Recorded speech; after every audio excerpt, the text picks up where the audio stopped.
Hello viewers, welcome to 360 Investing. So in the last 4 to 5 years, one sector that has significantly outperformed, बहुत सारा value addition हुआ है, काफ़ी सारे नए इंसेंटिव्स और इनिशिएटिव्स लिए गए हैं in the likes of make in India. India wants to indigenize lot of products. हम एक्सपोर्ट पे भी काफ़ी फोकस कर रहे हैं, गवर्नमेंट इंसेंटिव्स भी प्रोवाइड कर रही है एंड ये सेक्टर को बहुत ही ज़्यादा फोकस में रखा गया है पिछले 3-4 सालों में, specifically post Ukraine Russia war, that is your defence industry. सब डिफेंस इंडस्ट्री में आप देखोगे तो प्रोडक्शन जो है ऑलमोस्ट ऑल टाइम हाई पे है. अगर आप प्रोडक्शन देखोगे $17.5 बिलियन के आसपास का प्रोडक्शन है, जिसमें से $2.57 बिलियन अप्रॉक्सीमेटली आपका एक्सपोर्ट कंट्रीब्यूट कर रहा है. So lot of exports are also taking place. On the other hand, अगर आप एक सच्चाई ये भी है, आप यहाँ पर स्क्रीन पे देख सकते हो कि इंडिया का जो ग्लोबल आर्म्स का इंपोर्ट है वो सिग्निफिकेंटली ड्रॉप नहीं हुआ है. हम अभी भी इंपोर्ट्स कर रहे हैं. सो इंपोर्ट्स आज भी 8.3% के आसपास है, वेरएल्स हमारे से ऊपर यूक्रेन है. तो हम कहाँ से इंपोर्ट कर रहे हैं? टॉप 3 सप्लायर्स जो हमारे पास में, that is Russia, France and Israel. यहाँ से हम काफ़ी इंपोर्ट कर रहे हैं. एंड यूक्रेन इंपोर्ट कर रहा है यूएसए से, जर्मनी से, पोलैंड से. उसके अलावा हमारे से कम मतलब 4.6% पे पाकिस्तान है, जापान है 3.9% पे, ऑस्ट्रेलिया है 3.5% पे. ये जो कंट्रीज़ है वो हमारे से कम इंपोर्ट कर रही है. अब एक और बार हम ये भी समझते हैं कि हम जो आर्म्स एंड एम्यूनिशन में हैं, हम कहाँ स्टैंड करते हैं. So as per this report आप ये देख सकते हो, इंडिया वर्ल्ड की 5th लार्जेस्ट इकोनॉमी है जो सबसे ज़्यादा स्पेंड करती है डिफेंस के ऊपर. अगर आप यहाँ देखोगे फिर भी हम 2nd लार्जेस्ट इंपोर्टर है. एंड अगर आप यहाँ पर देखोगे डिफेंस का स्पेंडिंग जो है दैट इज लोवेस्ट, मतलब 1.9% के आसपास है. पिछले कुछ डेकेड्स में काफ़ी लो लेवल पे है. सो इसमें हमें थोड़ा सा ट्रैक्शन बिल्ड करने की ज़रूरत है. यू कैन ऑल्सो सी कि मिनिस्ट्री डिफेंस एक्सपोर्ट्स पे फोकस कर रही है and there is a target जो 2.8 बिलियन FY25 में है. वहाँ से हम एस्टिमेट कर रहे हैं कि 5.8 बिलियन हो जाएगा बाय FY29 FY30 रफली. Just to highlight few more data, आप यहाँ पर देख सकते हो major defence spending countries across the years. जो 2015 से अगर आप इंडेक्स बना के यहाँ पर आगे फॉरवर्ड में देखेंगे, so you can see in the last 5 years CAGR में USA is spending approximately 6.3%, Russia is spending 26.8% and Germany has spend 13.3%, whereas UK India is close to 7.5%. In fact Pakistan भी 13% अप्रॉक्सीमेटली स्पेंडिंग कर रही है डिफेंस के ऊपर. In fact आप एक और अगर डेटा देखते हो defence spending as a share of GDP, तो यहाँ पर भी आप देख सकते हो USA is at 3.4%, Russia is at 4.3% and India is only at 2%, रफली 2.12% के आसपास है, जिसमें से अभी हमने एक्सपेंडिचर में देखा था 1.9%. तो रफली हम 2% के आसपास है. इनफैक्ट आप देख सकते हो यहाँ पर भी यूके, रशिया, ये सब कंट्रीज जो है, in fact USA also is doing more spending on defence sector as compare to India. So अब डिफेंस इंडस्ट्री का अगर आपको ग्रोथ एक्चुअली समझना है तो आपको उसके ड्राइवर्स समझना पड़ेंगे कि what is actually happening with in the industry. So इसको 3 पार्ट्स में हम डिवाइड कर सकते हैं. सबसे पहले हम टोटल एड्रेसेबल मार्केट को बढ़ा रहे हैं. We are finding new opportunities in new geographical areas, और हम हमारे प्रोडक्ट को भी लेवल अप कर रहे हैं. सो फॉरवर्ड में अगर हम अपने प्रोडक्ट्स को बेटर बनाएंगे, so that will create new business opportunities. अब सेकेंडली एक और इंटरेस्टिंग ट्रेंड जो चला है that is of domestic products, मतलब इंडिजिनाइजेशन का एक जो ट्रेंड चला है, इसके थ्रू बहुत सारे जो हमारा जो डिपेंडेंसी था इम्पोर्ट्स के ऊपर दूसरी कंट्रीज़ के ऊपर, वो रिड्यूस होएगा और हम मतलब डोमेस्टिकली ज़्यादा टूल्स और ज़्यादा ही अच्छे प्रोडक्ट्स को बना पाएंगे, जिसके थ्रू डोमेस्टिक जो हमारे डेवलपर्स हैं, डोमेस्टिक जो हमारी कंपनीज़ हैं, इनको ज़्यादा फ़ायदा मिलेगा. Third thing that is happening कि यहाँ पर एक्सपोर्ट अपॉर्चुनिटीज़ भी हम काफ़ी एक्सपोर्ट अपॉर्चुनिटीज़ को हम लेवरेज कर रहे हैं. मतलब we are trying to actually focus on exports, और जिसके थ्रू इंडिया को एक अच्छे बिजनेस अपॉर्चुनिटीज़ मिलेगी. अब ग्रोथ ड्राइवर समझने के बाद में भी एक क्वेश्चन आएगा कि हमारे जो स्टॉक्स हैं डिफेंस सेक्टर में उतने अच्छे नहीं कर रहे हैं पिछले 1 साल में. So what is the reason? और आपको मैं यहाँ पर चार्ट पे ही बता सकता हूँ. ये हमने कस्टम इंडेक्स बनाया है. इसमें आप देख सकते हो कि ऑलमोस्ट सुपर ट्रेंड के नीचे आ गया है और मार्केट में साइडवेज हो गया almost momentum for defence stocks and defence sector.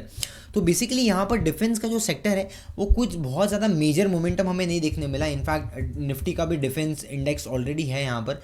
So Nifty defence में भी आप देखोगे कुछ इस तरीके का ट्रेंड आपको दिख रहा है, ऑलमोस्ट साइडवेज हो गया है। तो अब यहाँ पर अपकमिंग अपॉर्चुनिटीज़ जो है वो कब आ सकती है और यहाँ पर क्या ग्रोथ आने वाले टाइम में आएगी या नहीं, ये हम देखेंगे इस पर्टिकुलर वीडियो में। We are also going to unlock upcoming trends, मतलब इसमें भी कैसा होता है कि आपके डिफेंस में एरोस्पेस होता है, इनफैक्ट आर्मी है, नेवी है, एयरफोर्स है। सो बेसिकली ये अलग अलग जो आपके कैटेगरीज हैं इसके अंदर भी काफ़ी कंपनीज कंट्रीब्यूट कर रही है। सो वैल्यू चेन में कौन सी कंपनी कहाँ पर क्या कर रही है, और उसके हम ऑर्डर बुक भी देखेंगे, उसके वैल्यूएशंस भी देखेंगे। इंडिपेंडेंटली हम ये जानने की कोशिश करेंगे कि कहाँ पर वैल्यू अनलॉक हो सकती है और कहाँ पर रीजनेबल वैल्यूएशन है। So that is something we are going to understand, and मैं इसके अंदर आपको की इनसाइट्स भी बताऊंगा कि कैसे कैपेक्स इंक्रीज होता है, कब कब हमें ज़्यादा मोमेंटम देखने मिला, और डिफेंस में आप कब अच्छा टर्न अराउंड एक्सपेक्ट कर सकते हो। तो बेसिकली बहुत सारी चीज़ें मैं आपको यहाँ पर डेटा के साथ में बताने वाला हूँ। So if you are really excited, do it the like button and also subscribe to the channel. जो लोग रेगुलर व्यूअर है वो सब्सक्राइब ज़रूर कीजिए, and also share this video if you really love the content. With this let's get started.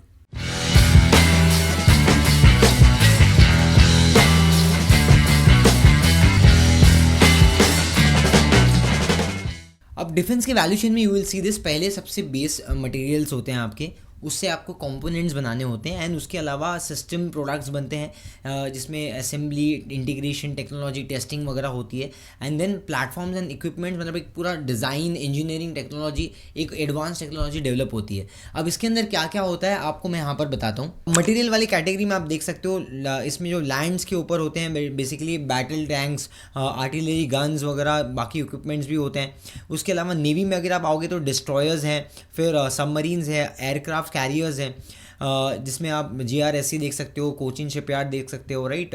फिर उसके बाद में LNT भी है यहाँ पर। इनफैक्ट यहाँ पर कंपनीज में आप देखोगे BEL, Astra microwave, data patterns, ये सब कंपनी आ जाती है। Then comes your strategic systems, जो स्ट्रैटेजिक सिस्टम्स में अब मिसाइल्स है, रॉकेट्स है, एरियल बॉम्ब्स हैं।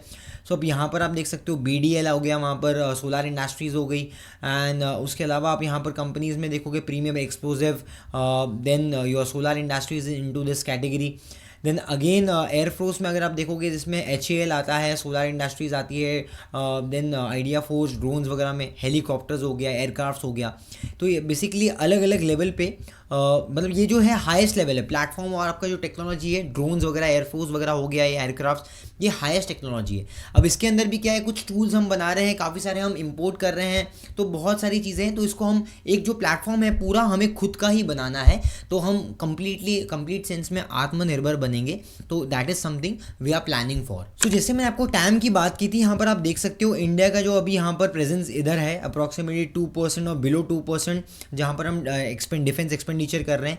I think this should come to close to your UK levels या फिर रोमानिया के लेवल्स के आसपास। I mean US is way too height, 3.5% के आसपास है, but I think we should improve close to 2.5% के आसपास एटलीस्ट होना चाहिए। आपको क्या लगता है? Just let me know in the comment section. Apart from that आप एक्सपोर्ट में यहाँ पर देख सकते हो कि अप्रॉक्सीमेटली 5.8 बिलियन के आसपास का हम एक्सपेक्टेशन रख रहे हैं बाय FY29, और यहाँ पर आप देख सकते हो कि अप्रॉक्सीमेटली 2.8 बिलियन के आसपास हम पहुँच गए हैं। सो आने वाले टाइम में वी आर एक्सपेक्टिंग अगले 5 साल में ये एक्सपोर्ट्स भी डबल होंगे। सो that is again a significant contribution for the business. अब एक इंटरेस्टिंग पाई डायग्राम देखते हैं, जहाँ पर हम ये देखेंगे कि कौन सी कंपनी कौन सी कैटेगरीज में फॉल करती है। अब यहाँ पर आप देख सकते हो कि इंडियन आर्मी, नेवी, एयरफोर्स, ये तीनों का एक जॉइंट एंट्री हमने ली है। सो बेसिकली कम्युनिकेशन सिस्टम्स जहाँ पर आते हैं उसमें BEL, data pattern, Astra microwave आता है। स्पेस कम्युनिकेशन में again BEL, data pattern, Astra microwave है। Then you have IT cyber securities में BEL है, एस्ट्रा माइक्रोवेव है। यहाँ पर अगर आप एयरक्राफ्ट्स के रिपेयर्स में अगर आप देखोगे या एयरक्राफ्ट सिस्टम्स में देखोगे तो वहाँ पर HAL आता है। देन सोलार इंडस्ट्रीज़ आती है। देन वेपन्स में आपके अगेन BEL, DP एंड आपका सोलार इंडस्ट्रीज़ BDL। वेपन्स में भी again BDL, BEL, extra micro. So you will see ammunitions में ऑब्वियसली वहाँ पर एक ही कंपनी है majorly, that is solar industries. Counter systems में सोलार इंडस्ट्री है, मिसाइल्स में BDL, BEL, DP है। तो मेजरली आप देखोगे BEL, extra micro is present across the value chain में, काफ़ी अलग अलग कैटेगरीज में ऑलरेडी अवेलेबल है। अब जो भी कंपनीज़ के बारे में हमने बात की ना, इसके अंदर भी बहुत ही अच्छा ऑब्जर्वेशन मैं आपको बताता हूँ। अब यहाँ पर आप ग्राफ में देख सकते हो कि जुलाई 2024 से अप्रैल 2025 तक में आपका P बहुत डिक्लाइन हुआ डिफेंस स्टॉक्स में। सो बेसिकली 8-9 महीने 10 महीने बहुत ही ज़्यादा डी रेटिंग हुई स्टॉक्स में, और आप यहाँ पर देख सकते हो कि 2024 में इनके पी ऊपर थे, सबके पी बाद में करेक्ट हो गए, जो लाइट ब्लू लाइन में आपको दिख रहा है।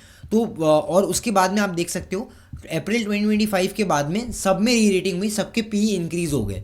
सब ये दो चीज़ क्यों हुई? Because of India Pakistan war. So war के टाइम से आपने देखा होगा कि उसमें मोमेंटम आना शुरू हो गया आपके जो स्टॉक्स हैं डिफेंस वाले, और काफ़ी सारे डिफेंस स्टॉक्स अभी भी अच्छा मोमेंटम चल रहा है। तो बेसिकली ये क्यों होता है, इसका मैं आपको एग्जाम्पल और रीजनिंग बताता हूँ। Now one more important thing जो आपको समझनी है, ध्यान दीजिए इधर, कि आपको ये चीज़ नोट्स में भी लिखनी है और आपको याद रखना है हमेशा कि इसका एक पैटर्न क्या है, कब कब डिफेंस में आपको मोमेंटम देखने मिल सकता है, कब कब एक्सपेंडिचर ज़्यादा हो सकता है। इसका पास्ट का 50 साल का अगर आप डेटा ट्रैक करते हो तो आप ये अभी स्क्रीन पे देख सकते हो कि डिफेंस में एक्सपेंडिचर सबसे ज़्यादा कब बढ़ा। तो अगर आप पास्ट में 50-60 साल का एक डेटा देखते हो तो 4.5% का आपका जीडीपी, 4.75% का आपका एक्सपेंडिचर था डिफेंस में as a percentage of your GDP. That was in 1962। तो 1962 में आपका चाइना के साथ में प्रॉब्लम्स थे, इसलिए आपका 4.75 तक चले गया था। उसके बाद में ही वो टाइम पे एलिवेटेड रहा, बिकॉज उसके बाद में 1965 में हमारा वॉर हुआ पाकिस्तान के साथ में। फिर 1988 में defence spending gone up till 4.8% of GDP, because Kashmir में टेंशन थे, बॉर्डर्स पे टेंशन थे, तो आर्म फोर्सेस के ऊपर काफ़ी एक्सपेंडिचर्स था। देन 2000 के ईयर में we had a war with Pakistan, Kargil war थी, उसमें भी काफ़ी कैपेक्स बढ़ा, तो 3.5% के आसपास का हमारा एक्सपेंडिचर चले गया। और उसके अलावा गालवान अटैक के टाइम पे भी हमारा, आप सेम चीज़ देख सकते हो कि हमारा जो एक्सपेंडिचर है वो बढ़ गया था। सो आउट ऑफ दिस एक कंक्लूजन सिंपल सा समझ में आता है कि जब जब कोई भी यहाँ पर वॉर लाइक सिचुएशन होती है या फिर कुछ भी अनसर्टेनिटीज़ बॉर्डर पे होते हैं, सो यहाँ पर हमारी जो गवर्नमेंट है वो बजट एक्सपांड कर देती है, बजट इंक्रीज कर देती है। रिसेंट में हुआ है इंडिया पाकिस्तान, तो मैं ऐसा एस्टिमेट कर रहा हूँ कि आने वाले टाइम पे जो अभी बजट सेशन होगा यहाँ पर एक क्रिटिकल एलोकेशंस आ सकता है टुवर्ड्स डिफेंस, इसलिए डिफेंस लाइमलाइट में रहेगा। आई एम श्योर कि ये चीज़ अगर आपको समझ आई तो मुझे कमेंट्स में बताइए if this was a eye opener, और ये नोट कर लीजिए। अब एक और कुछ इंसाइट्स देखते हैं, उसके बाद हम डायरेक्ट स्टॉक स्पेसिफिक चलेंगे। तो अब यहाँ पर आप देखते हो कि सेक्टर लैंडस्केप में इंक्रीजिंग टाइम की जो हमने बात की थी, that is on the basis of regional conflict and replenishment. So यहाँ पर आप देख सकते हो कि solar industries BEL data patterns can be major beneficiary, because Ukraine Russia conflict, European defence expenditure काफ़ी बढ़ रहे हैं उसके वजह से। एंड यहाँ पर इंडिया को एक अपॉर्चुनिटी मिल रही है, बिकॉज काफ़ी सारा जो इंक्रीज हुआ है इनके मतलब मार्केट पोटेंशियल तो बड़ा है, टाइम बढ़ा है, also they have increase their expenditures as a percentage of GDP for defence. अब दूसरी चीज़ आप ये देख सकते हो, जो इंडिजिनाइजेशन का आपका जो ट्रेंड है, यहाँ पर आप देख सकते हो कि BDL, Azad engineering, PTC India, that can be one of the beneficiaries. In fact self जो आपके सफिशिएंसी है, मेजर कॉम्पिटिटिव एडवांटेज जहाँ पर मिल रहा है मतलब डोमेस्टिक प्रोडक्ट्स को, इंडिया प्रोडक्ट्स को, that is very open for Astra micro data patterns BEL. So basically यहाँ पर higher indigenization can lead to greater autonomy, और यहाँ पर कॉन्फ्लिक्ट्स के टाइम पे India can be a destination जहाँ से ज़्यादा एक्सपोर्ट अपॉर्चुनिटीज़, बिजनेस अपॉर्चुनिटीज़ आ सकती है। अब यहाँ पर एक्सपोर्ट जो आपका थर्ड लेग है, इसमें भी आप देख सकते हो रीजनल कॉन्फ्लिक्ट में BEL, Astra microwave, data patterns can be a beneficiary. So यहाँ पर जो हायर एक्सपोर्ट ट्रैक्शन जो है, मतलब अपॉर्चुनिटीज़ है प्रोडक्ट में, वो आई think this companies can really fulfil. उसके अलावा रिप्लेनिशमेंट का एक लेग है जहाँ पर आप देख सकते हो कि रिप्लेसमेंट डिमांड आ सकता है over next 4 to 5 years 6 years में। सो बेसिकली यहाँ पर सोलर इंडस्ट्रीज और BDL can be helpful in terms of supply chain, because अगर आप लीडिंग एक्सप्लोजिव में देखोगे, one of the leading players India में सोलर इंडस्ट्री है। अपार्ट फ्रॉम दैट अगर आप रीआर्म यूरोप में अगर आप देखोगे, so in the space of aerospace, strategic systems and navy वगैरह में आप देखोगे तो यहाँ पर सोलर इंडस्ट्री, पीटीसी इंडस्ट्रीज, ये कंपनीज भी यहाँ पर कंट्रीब्यूट कर सकती है। सो सप्लाइंग एक्सप्लोजिव एंड ऑल दो स्टफ्स, टाइटेनियम, क्रिटिकल मटेरियल। तो मुझे लगता है कि अक्रॉस द लेग काफ़ी जगह पे काफ़ी कंपनीज जो है ऑलरेडी टारगेट कर रही है, इसलिए आप देखोगे कि काफ़ी सारी कंपनीज को ऑर्डर इनफ्लो भी मिल रहा है। सो अब स्पेसिफिकली स्टॉक स्पेसिफिक देखने के लिए एक बार ऑर्डर इनफ्लो को देख लेते हैं, बिकॉज ये जो इंडस्ट्री है इसमें ऑर्डर इनफ्लो का बहुत ज़्यादा इंपॉर्टेंस है। बेस्ड ऑन ऑर्डर इनफ्लो हम देख पाते हैं, प्रोजेक्ट कर पाते हैं कि आने वाले टाइम में कितना रेवेन्यू कंपनी बना पाएगी। अब यहाँ पर कुछ leading company in the value chain and sector अगर आप देखोगे, HAL बहुत बड़ी कंपनी है, अप्रॉक्सीमेटली 1.89 लाख करोड़ का ऑर्डर इन्फ्लो है इनके पास में। BEL is close to 75,000 crore, 80 crore के आसपास है। आई एम श्योर अभी रिजल्ट्स और अच्छे आ सकते हैं इनके भी। मजगांव डॉक का भी रिजल्ट आ गया है, but it is close to 35,000 crore का इनका ऑर्डर बुक है। Then Zentech is at 1500 crore, Paras is at 800 crore रफली। कोचिन शिपयार्ड के पास 22,000 करोड़ का ऑर्डर इन्फ्लो है। Solar industries is close to 23,000 crore के आसपास। आज़ाद इंजीनियरिंग मतलब थोड़ा सा स्पेसिफिक टूल्स वगैरह बनाती है, एरोस्पेस में आती है ये कंपनी। इनके पास में बहुत ही नीश सेगमेंट है और मुझे लगता है कि मेरे कोई कॉम्पिटिटर नहीं है, इसलिए थोड़ा सा प्रीमियम पे ये कंपनी ट्रेड कर रही है। रफली क्लोज टू 100 के पी मल्टीपल के आसपास है। इनके पास में 6 करोड़ के आसपास का 6,000 करोड़ के आसपास का ऑर्डर इन्फ्लो है। Then we have something like Axiscades, 1200 crore के आसपास का ऑर्डर इन्फ्लो है। Astra micro is close to 2100 crore plus. So basically ये ऑर्डर इन्फ्लोज हैं कंपनी के। अब आप मुझे इंडिविजुअली खुद भी बता सकते हो कि इसमें से आप कौन सा प्रेफर करते हो। अब यहाँ पर डिफरेंस का पूरा हमने वॉच लिस्ट बना लिया, आप देख सकते हो अलग अलग कंपनीज है इसके अंदर। स्पेसिफिकली अगर हम देखेंगे तो आज़ाद इंजीनियरिंग जो आपके जो एरोस्पेस वगैरह में आती है, काफ़ी क्रिटिकल टूल्स एप्लीकेशंस वगैरह बनाते हैं, तो बेसिकली यहाँ पर 108 का पी मल्टीपल है। Obviously company demands premium because यहाँ पर इनका कोई मेजर कॉम्पिटिटर नहीं है। इनफैक्ट अगर आप देखोगे तो इसमें मतलब एंट्री बैरियर भी है काफ़ी, बिकॉज काफ़ी जो अप्रूव्ड एक इनके प्रोजेक्ट्स होते हैं। अब यहाँ पर आप देख सकते हो कि 108 का पी मल्टीपल चल रहा है। और सेकेंडली आप PTC इंडस्ट्रीज़ में देखोगे तो 400 का P multiple, EV by EBITDA यहाँ पर आप देख सकते हो 220। तो मुझे नहीं समझ आता है ये वैल्यूएशंस, बट देन किसी को समझ में आता है तो मुझे कमेंट्स में बता सकते हो, क्योंकि इतना स्ट्रॉन्ग प्रॉमिसिंग ग्रोथ आपको टॉप लाइन बॉटम लाइन में अभी देखने नहीं मिला है। ऑफकोर्स टॉप लाइन में 100% का सेल्स वेरिएंस है, but bottom line is not so encouraging. आप PTC इंडस्ट्रीज़ में अगर आप एक चीज़ देख सकते हो, let me show you this kind of rerating that has happen. 20% sales growth, 64% profit growth and 80% CAGR returns. पिछले 5 साल में 120% का CAGR रिटर्न्स है। सो आई एम श्योर कि वैल्यूएशन थोड़ा सा बियॉन्ड चल रहा है और प्राइस भी बहुत ही एलिवेटेड है, और ये ऑलमोस्ट अपने रेजिस्टेंस के आसपास है, दैट इज 17,300 के आसपास। सो मुझे लगता है one should wait and watch on this. But of course जो भी हम यहाँ पर अभी स्टॉक्स डिस्कस करने वाले हैं, nothing in this video is a buy sell recommendation. तो आपको इंडिविजुअली खुद असेस करना पड़ेगा and you can take your own decision. अब यहाँ पर आप एक्सेसकेड्स में भी देख सकते हो, डिजिटाइजेशन एंड ऑटोमेशन के अंदर है, सॉफ्टवेयर हार्डवेयर दोनों के अंदर ये कंपनी है। So basically engineering solutions provide करती है। अब कंपनी का पी मल्टीपल तो 76 के आसपास है, बट फॉरवर्ड में इन्होंने गाइडेंस काफ़ी स्ट्रॉन्ग दिया है। आप ये देख सकते हो कि जो कंपनी का गाइडेंस है ऑन द मार्जिन फ्रंट बहुत ही स्ट्रॉन्ग है। अप्रॉक्सीमेटली 14% का मार्जिन है। जो कोर बिजनेस है उसका मार्जिन 18% के आसपास है। They are guiding for and they are also expecting कि 20% के आसपास भी जा सकता है in next few years.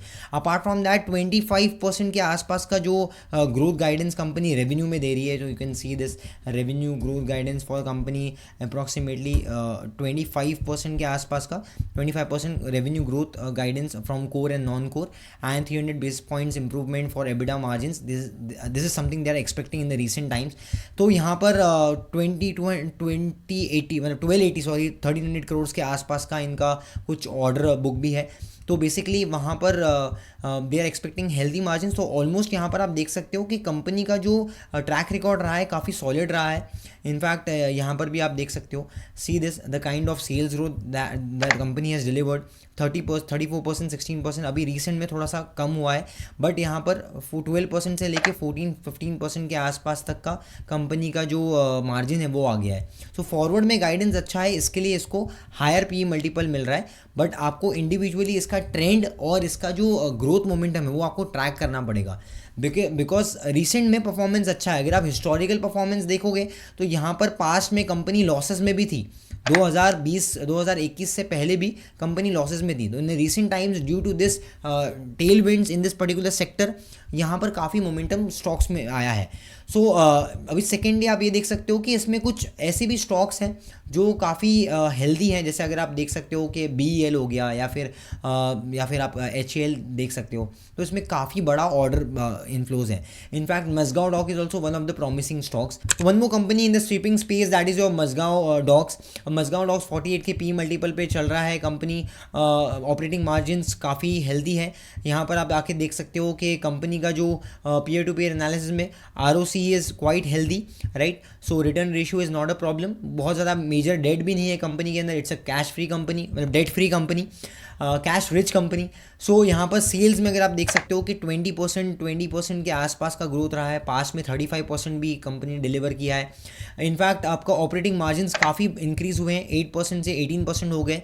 So definitely company is displaying good numbers and healthy operational leverage also. Basically यहाँ पर और ऑर्डर इन्फ्लोज आने वाले टाइम में अगर मिलेगा तो ये कंपनी में और ज़्यादा अपॉर्चुनिटीज़ बन सकती है. बट यहाँ पर अगर आप देख सकते हो तो rerating has already happened quite a lot, because 26% इसका सेल्स ग्रोथ है, 57% CAGR आपका प्रॉफिट ग्रोथ है, but stock price CAGR is close to 100%. तो यहाँ पर मोमेंटम काफ़ी आ चुका है. बट मुझे लगता है कि अभी भी मतलब इस कंपनी में थोड़ा सा करेक्शन होता है तो सपोर्ट एरियाज़ के पास में आपको अच्छे रिस्क रिवॉर्ड मिल सकते हैं. आप इंडिविजुअली इसको असेस कर सकते हो गोइंग फॉरवर्ड. अब यहाँ पर और भी स्टॉक्स हैं, जैसे आप ये देख सकते हो कि भारत इलेक्ट्रॉनिक्स है one of the strong company, और हमने ये पहले भी डिस्कस किया था. अक्रॉस द वैल्यू चेन में जितने भी कैटेगरीज हैं, तो अलग अलग कैटेगरीज में आपने BEL, सोलार इंडस्ट्रीज़, ये सब कंपनी का काफ़ी रेपुटेटिव नाम सुना होगा. इनफैक्ट BEL का जो वैल्यूएशन है 55 के आसपास का वैल्यूएशन ट्रेड कर रहा है. तो आई विल नॉट से कि बहुत ज़्यादा सस्ता है, बट देन क्योंकि रिकरिंग इनका बिजनेस मॉडल है और अक्रॉस द वैल्यू चेन काफ़ी जगह पे ऑलरेडी इन्वॉल्वमेंट है, इसलिए मुझे लगता है कि लॉन्गर टर्म में ये कंपनी में काफ़ी रेवेन्यूज़ जो है रिकरिंग हो सकते हैं. तो बहुत मेजर ड्रॉडाउन नहीं होगा, बिकॉज क्या होता है कभी कभी, बिकॉज गवर्नमेंट बैक्ड सेक्टर है. अब इसमें रिस्क क्या होगा कि एग्जीक्यूशन का रिस्क हो सकता है, या फिर डिले इन पेमेंट और प्रोजेक्ट के लिए डिले हो सकता है, रियलाइजेशन के लिए डिले हो सकता है, जिसका एक वर्किंग कैपिटल और बैलेंस शीट के ऊपर इम्पैक्ट आता है. तो वो चीज़ों को अवॉइड कर सकते हैं कुछ ऐसी कंपनीज जिनका रिकरिंग बिजनेस मॉडल है और वो अक्रॉस वैल्यू चेन कहाँ बहुत सारी जगह पे फिट हो जाते हैं. सो सोलार इंडस्ट्रीज़ हो गया, BEL हो गया, ऐसी कुछ कंपनीज है. एस्ट्रा माइक्रो भी हमने देखा, काफ़ी जगह पे ऑलरेडी एस्ट्रा माइक्रो का नाम आया था. तो वन ऑफ द, और इसमें ट्रेंड भी आपको देखना है कि ट्रेंड भी पॉजिटिव है प्राइस में अगर आप देखोगे. सो फॉरवर्ड में आप इसको एक बार देख सकते हो कि मतलब अगर आप फॉरवर्ड में 20% का सेल्स ग्रोथ अगर इसमें एक्सपेक्ट कर रहे हो, या 15-16% का सेल्स ग्रोथ एक्सपेक्ट कर रहे हो with kind of 25-30% kind of EBITDA margins. So you can forward में आप देख सकते हो कि फॉरवर्ड में कंपनी क्या वैल्यूएशन में FY26 में चल रही है, FY27 में चल रही है. सो आप इंडिविजुअली इसका कैलकुलेशन करके मुझे कमेंट्स में बता सकते हो. तो बेसिकली यहाँ पर आपको ये समझना होगा कि कंपनीज जो है इसमें कोई मेजर डेट का प्रॉब्लम नहीं है. आप यहाँ पर देख सकते हो बोरोइंग्स में काफ़ी कम है, राइट. रिजर्व्स कंसिस्टेंटली कंपनी के अंदर बन रहे हैं, एंड कैश फ्लो के अंदर भी कोई मेजर प्रॉब्लम नहीं है when it come to BEL. So one of the strong companies BEL को हम देख सकते हैं यहाँ पर. सेकेंडली हम यहाँ पर ये भी देख सकते हैं कि BEL में थोड़ा बहुत FIS का स्टेक अभी रिसेंट में बढ़ा है. पिछले 1-2 क्वार्टर में 17.3 से 18.2 के आसपास में आ गया है 2-3 क्वार्टर में. सो अगेन इंडस्ट्री ट्रेंड भी आपको यहाँ पर देख सकते हो. So there are lot of players, ऐसे भी कुछ प्लेयर्स हैं जिसमें आप देखोगे तो काफ़ी थोड़ा स्ट्रेस दिखता है, जैसे कि आप MTAR में देखते हैं. सो अब अगर आप MTAR में देखते हैं तो यहाँ पर आप देख सकते हो 116 का PE मल्टीपल है, राइट. अब 116 का PE मल्टीपल है, बट यहाँ पर आप देख सकते हो कि ग्रोथ रेट्स उतने प्रॉमिसिंग नहीं है, बिकॉज आपका पेग इज़ -30. सो अब एक चीज़ यहाँ पर आप देख पा रहे हो, मैं आपको इसको Y-on-Y बेसिस में बताता हूँ. सो लुक एट दिस, मतलब 78-30% का ग्रोथ था, डायरेक्टली वन सिंगल डिजिट में आ गया, उसके बाद में 16% में है. Then there is lot of compression margin also, 34%, 29% का मार्जिन है, गिर के 18% पे आ गया. सो देर इज़ लेस स्टेबिलिटी हम यहाँ पर बोल सकते हैं एज़ कम्पेयर टू जो पीयर्स हमने बात की. और इनफैक्ट प्रॉफिट ग्रोथ में भी हमने सेम चीज़ देखने मिली. In the last 3 years it's -4%. तो कुछ ऐसे स्टॉक्स में हमें जहाँ पर क्लैरिटी बहुत ही मुश्किल है दिखने में. और यहाँ पर आप एक जगह देख सकते हो कि बोरोइंग्स भी बढ़ रही है पिछले 2-3 सालों में, तो थोड़ा सा हमें क्वेश्चन मार्क आ जाता है. इनफैक्ट अगर आप कैश फ्लोज में भी देखोगे, रिसेंट में कैश फ्लोज अच्छे आए हैं, बट पास्ट में अगर आप देखोगे there is no major cash flows. तो नेट एक थोड़ा बहुत प्रॉब्लम हमें दिखता है यहाँ पर. इनफैक्ट कैश कन्वर्जन साइकिल भी आप देख सकते हो कि काफ़ी फार डेटेड है. तो लॉन्ग डेटेड साइकिल्स जहाँ पर होगी, जहाँ पर रियलाइजेशन का अंदर एक क्वेश्चन मार्क आ सकता है, वहाँ पर थोड़ा सा आपको स्ट्रेस देखने मिल सकता है वर्किंग कैपिटल बैलेंस शीट में। सो इस सेक्टर में आपको ये ध्यान देना है, बिकॉज कहीं किस साल में अगर आप गवर्नमेंट का कैपेक्स नहीं आया, जैसे 2024 में हमने देखा कि इलेक्शंस थे, इसके वजह से बहुत सारा टेंडर्स नहीं निकले, एलोकेशन उतना ज़्यादा अच्छा नहीं मिला। तो हमने स्टार्टिंग में बात की थी 1.9% के आसपास एक्सपेंडिचर था। तो अगर एलोकेशन किसी साल में कम हो गया, टेंडर्स कम निकले, रिलेशन को डिले कर दिया गया, प्रोजेक्ट एग्जीक्यूशन को डिले हो गया, तो उसका नेगेटिव इम्पैक्ट पूरे सेक्टर पे पड़ेगा। सो ये आपको हमेशा ध्यान देना है एज अ रिस्क पैरामीटर। तो आज इस वीडियो में हमने काफ़ी सारे अलग अलग स्टॉक्स के बारे में भी डिस्कस किया, हमने रिस्क पैरामीटर भी देखे, अपॉर्चुनिटीज़ देखी इंडस्ट्री में। सो अगर आपको ये वीडियो पसंद आया है, do hit the like button. आपका क्या व्यू पॉइंट है और आपका कौन सा की टेक अवे था, मुझे कमेंट सेक्शन में ज़रूर बताइए। अगर आपको ये हमारा रिसर्च पसंद आता है तो शेयर कर दीजिए इस वीडियो को अपने फ्रेंड फैमिली मेम्बर्स के साथ में। You can also keep on your social media handles. इसके अलावा अगर आपको और डिटेल में रिसर्च जानने में इंटरेस्टेड हो तो आप हमारे चैनल को एक्सप्लोर कर सकते हो, जहाँ पर आप फाइनेंशियल्स, फंडामेंटल्स, टेक्निकल्स के अलग अलग स्ट्रैटेजीज आप लोगों के साथ में शेयर किया है हमने। एक पूरी प्लेलिस्ट बनाई है हमने, तो आप वो देख सकते हो। और आने वाले टाइम में हमारे साथ में जुड़े रहने के लिए आप टेलीग्राम चैनल को ज्वाइन कर सकते हो, वहाँ पर फ्री ऑफ कॉस्ट हम रिसर्च अपडेट्स पोस्ट करते रहते हैं। सो अगर आपको कुछ इन्वेस्टमेंट रिलेटेड क्वेरी है, if you want to get in touch with us, बहुत सारे लोग हमें रीच आउट कर रहे हैं, तो आप हमें हमारी जो टीम है उसको व्हाट्सएप के थ्रू रीच आउट कर सकते हो। आपको नंबर डिस्क्रिप्शन में मिल जाएगा, और कुछ लोग हमें ईमेल्स भी करते हैं, तो वेबसाइट का भी आपको लिंक डिस्क्रिप्शन में मिल जाएगा। आने वाले टाइम में और ऐसी रिसर्च इंसाइट्स के लिए जुड़े रहिए 360 इन्वेस्टिंग के साथ में। आपका कीमती समय हमारे साथ गुजारने के लिए बहुत बहुत धन्यवाद। मिलते हैं अगली वीडियो में। Till then keep learning, keep growing with 360 investing.